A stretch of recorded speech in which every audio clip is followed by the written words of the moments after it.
میں آخری بات جو محرم پہ لے کے چلا تھا میں جلدی سے وہ سمیٹ کے ختم کرتا ہوں. اصل تو میرا ٹاپک یہ تھا محرم.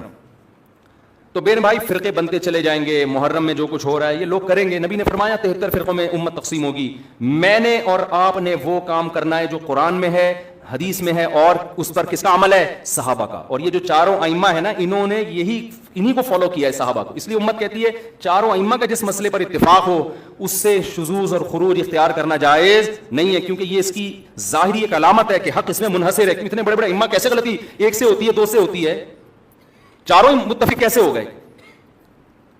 اور اگر آپ نہیں مانتے تو اتنی بات تو مانتے ہو نا, نبی اور صحابہ یہ تو منصوص ہے نا. تو مجھے بتاؤ محرم صحابہ کی زندگی میں آیا تھا کہ نہیں آیا تھا؟ اہل بیت کی زندگی میں آیا تھا نہیں آیا تھا؟ کوئی ایک صحیح روایت ہمیں ملتی ہے کہ اہل بیت نے وہ کچھ کیا جو آج ہم کر رہے ہیں؟ کیا حضرت حسین ابن علی رضی اللہ عنہ سید الشہداء, کیا انہوں نے ماتم کی ترغیب دی ہے یا ان کے اولادوں نے ماتم کی ترغیب دی ہو؟ غم منانا, غموں میں رونا پیٹنا, ماتم کرنا, اسلام صبر کی تلقین دیتا ہے. اہل بیت کا حکم بھی کیا تھا؟ صبر.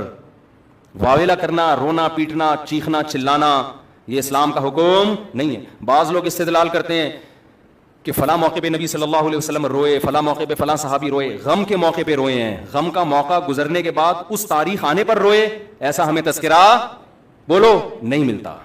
غم کے موقع پہ رونا تو انسان کی نیچر ہے, فطرت ہے, اس میں بھی چیخنے کی اجازت نہیں ہے, ماتم کی اجازت نہیں ہے. این جب صدمہ پہنچے اس وقت آپ کو ماتم کی اجازت نہیں, نبی نے لعنت فرمائی ہے. تو صدمہ گزرنے کے 1 سال بعد اس تاریخ کو آنے پر کہاں سے اجازت ہو گئی؟ میں تشدد کا قائل نہیں ہوں, میرا مقصد یہ نہیں ہے کہ آپ جو لوگ یہ کر رہے ہیں ان کو جا جا کے چھیڑیں, تنگ کریں.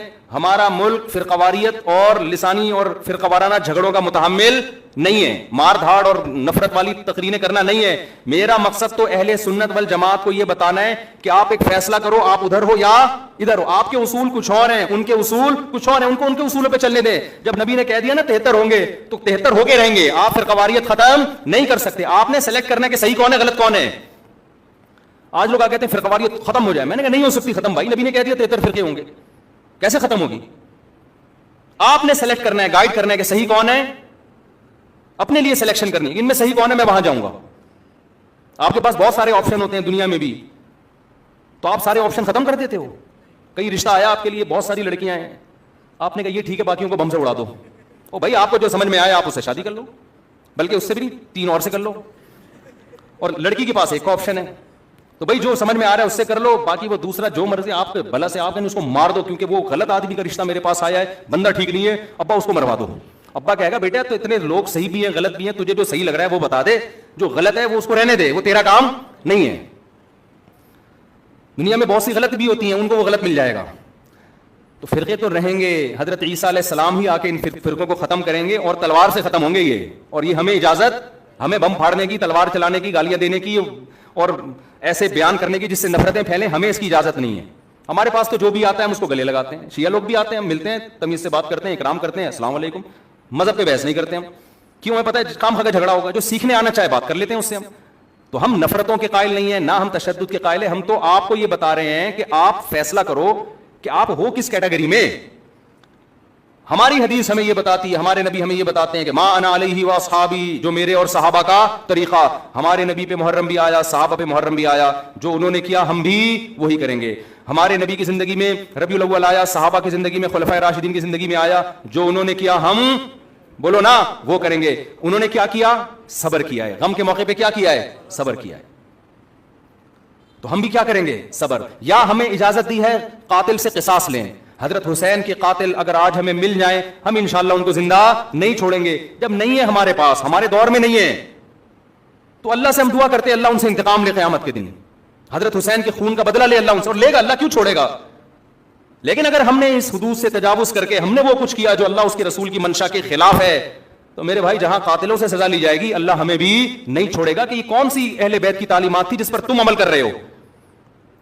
سفید لباس اسلام میں پسندیدہ ہے, ٹھیک ہے, نبی نے ہر رنگ کا لباس پہنا ہے, پسند کس کو کیا؟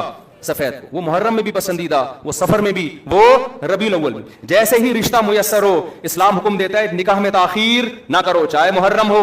محرم ہے تو سفر تک ڈیلے نہ کریں, سفر میں رشتہ ملا تو रबीउल अव्वल तक डिले ना करें। वैसे भी मेरे भाई जिसने 4 शादियां करनी होंगी वो अगर डिले करना शुरू कर दे तो उसकी हो गई। फिर इस्लाम में तो ये कि जल्दी निकाह करो, मुहर्रम में भी करें, जो नहीं कर रहे उनको छोड़ दें, अपने उनका फिरका है, उनका मसलक है, छेड़े नहीं किसी को, जाके बहस ना करें। दफ्तरों में बहसें खामखागी शुरू हो जाती हैं। आपने अपने बारे में फैसला करना, मैं किधर हूं, मैं किधर खड़ा हूं। जो काले कपड़े पहनने दें, ना उन पे तंज करें, ना उन पे हूटिंग करें, ये जायज नहीं है, इससे नफरतें पैदा होंगी। जो कर रहा है करने दो। आपके बच्चे जब पूछें अब्बू उन्होंने काले कपड़े पहने, बोले बेटा उनका फिरका है, हम लोग उस फिरके के नहीं है, खत्म हो गई बात। अब्बू हम इस फिरके हम क्यों नहीं है, बेटा हम हदीस में आता है कि मा अना अलैहि व अस्हाबी। जब बच्चा आपका पूछे ना तो आप बताएं हदीस में आता है जो मेरे और सहाबा ने, क्योंकि सहाबा ने ये नहीं किया तो हम भी नहीं कर रहे। तो बेटा पूछेगा फिर ये क्यों कर रहे हैं, तो बेटा जो उनका काम है वो उनसे पूछने का है, वो मुझसे पूछने का नहीं है। अब बच्चा जाएगा उनसे पूछने के लिए, उसको बोले बेटा जब बड़े हो जाओगे ना फिर जाके पूछना, अभी पूछा तो रिप्लाई भी होगा, इससे क्या पैदा होगा, फितना।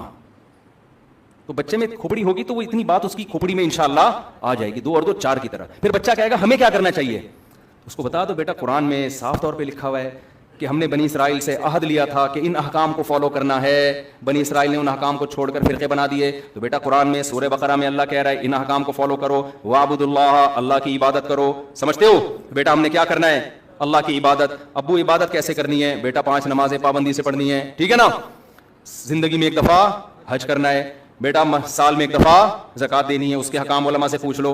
ये करना है हमने मुहर्रम में भी करना है, सफर में भी करना है, रबीउल अव्वल में भी करना है और रबीउल सानी में भी करना है। जिस जिसका जो हुक्म आता जाए, रमजान में रोजे रखने हैं, हज के अय्याम में हज करना है, वो अल्लाह ने डेटें हमें बता दी। अब्बा मुहर्रम में क्या करना है, बेटा मुहर्रम में 9, 10 या 10, 11 का रोजा रखना है, और ज्यादा रोजे रख सकते हो तो सुभान अल्लाह। हदीस में आता है सबसे ज्यादा रमजान के बाद रोजों का सवाब किस महीने में मिलता है, मुहर्रम में मिलता है।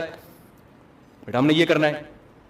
समझ में आ रही बात की नहीं आ रही। और क्या करना है, और उससे बोलो कुरान में अल्लाह कहता है वला तुशरिकू बिही शैआ, अल्लाह की इबादत करनी है, उसके साथ किसी को शरीक नहीं, पुकारना नहीं है, सिर्फ या अल्लाह मदद, ना या अली मदद, ना या गौसे आजम मदद, ना या रसूल अल्लाह मदद। ये सारे नारे बेटा हम लोगों के बोलो नहीं। अच्छा अब्बू फला ने फला किताब में लिखा है कि या रसूल अल्लाह मदद, तो दायरे से सामने खारिज है। बेटा कौन दायरे में दाखिल है कौन खारिज है, ये तेरा हेडेक। क्योंकि बच्चे ने इसको ले लेके फिर वो फतवे देना शुरू, बेटा उसको छोड़ दे अपने हाल पे। मैं जो तूने करने के काम है वो मैं तुझे बता रहा हूं। वही है ना, एक आदमी रात को तहज्जुद में उठ के दुआ मांग रहा था, अल्लाह सारे लोग सो रहे हैं, मैं अकेला जागा हुआ हूं, इस अमल की लाज रख ले, सारे लोग खराटे ले रहे हैं, मैं अकेला। लोगों ने कहा तू अपनी बातें बता, हमारी बुराइयां क्यों कर रहा है अल्लाह के सामने। एक आदमी ने कंबल निकाल के बोला भाई तू अपना बता ना, हमारी बुराइयों हमें क्यों साथ में घसीट रहा है, ये लोग सो रहे हैं। तो बेटा ये आपके करने का काम है, बाकी आप किसी भी फतवे कौन या रसूलुल्लाह कह रहे हैं, कौन किसका क्या मतलब है, छोड़ो इस बहस को। इसमें फिर बड़ी तवील बहसें हैं, ये ऐसे दलदल में फंसोगे, निकलने के काबिल नहीं रहोगे। अच्छा अब्बू और क्या करना है मैंने, तो उनको बताओ वाबुदुल्लाह वला तुशरिकू बिही शैअन वबिल वालिदैनि एहसाना। बेटा माँ बाप के साथ क्या करना है, एहसान। कैसे एहसान करना है, अल्लाह कहते हैं ला तकुल लहुमा उफ़्फ़िन, माँ बाप के सामने उफ भी नहीं कहना, उनके कदमों में जन्नत तलाश करनी है, मोहब्बत से उनकी पेशानी पर देखने से हज उम्रे का सवाब मिलेगा। सबसे बड़ा हक अल्लाह रसूल के बाद किसका है, वालिदैन का। अब्बा और क्या करना है मैंने, वबिल वालिदैनि एहसाना वबिदिल कुर्बा, बेटा जो रिश्ता जितना करीब है उससे बना के रखनी है। माँ बाप के बाद सबसे करीबी रिश्ता भाई बहनों का है, इनसे तोड़ने नहीं देखना, चाहे मुहर्रम हो चाहे सफर में हो। कोई रूठा हुआ है तो उसको जाके क्या कर लो, राजी कर लो, इन पे खर्च करो, हदियत दो, इनको नजराने दो, ताकि ये जुड़े। जो रिश्तेदारी तोड़ता है वो मुहर्रम में जो मर्जी कर ले, हदीस में आता है वो जन्नत में नहीं जाएगा, चाहे वो रबीउल अव्वल में जो मर्जी कर ले। अब्बा और क्या करना है, बेटा रिश्तेदारी में सबसे पहला काम ये है, कुरान कहता है औरत की मीरास नहीं खाना। मैं मर जाऊं अपनी बहन की विरासत उससे पूछे बगैर फौरन हैंड ओवर कर देना। समझ में आ रही बात की नहीं आ रही है, फौरन क्या कर देना, उसके हवाले कर देना, मैं मर जाऊं तो। ऐसा ना वो 20 साल तक मांगती रहे, या आप बोलो हमने जहेज इतना दे दिया था। और भी इस तरह के हकाम है जो सूरत बकरा में एक ही जगह अल्लाह ने वक़ूलू लिन्नासि हुस्ना, जब भी लोगों से बात करनी है अच्छे अखलाक से बात करनी, तमीज से बात किया करो। बेटा जब तुम बात करते हो तो लगता नहीं है कि तुमने तमीज कहीं से सीखी हुई है, आहिस्ता आवाज में बात किया करो, धीमे लहजे में बात किया करो। ये तो ना कहें तमीज सीखी हुई नहीं है फिर और बदतमीज बन जाएगा। तो वक़ूलू लिन्नासि हुस्ना व अक़ीमुस्सलाह, नमाजों को पाबंदी से कायम करो। ये हमारा इस्लाम है जो मुहर्रम में भी है, सफ़र में भी है, रबीउल अव्वल में भी है। इसके अलावा जो कुछ है मेरे भाई वो हमारी अपनी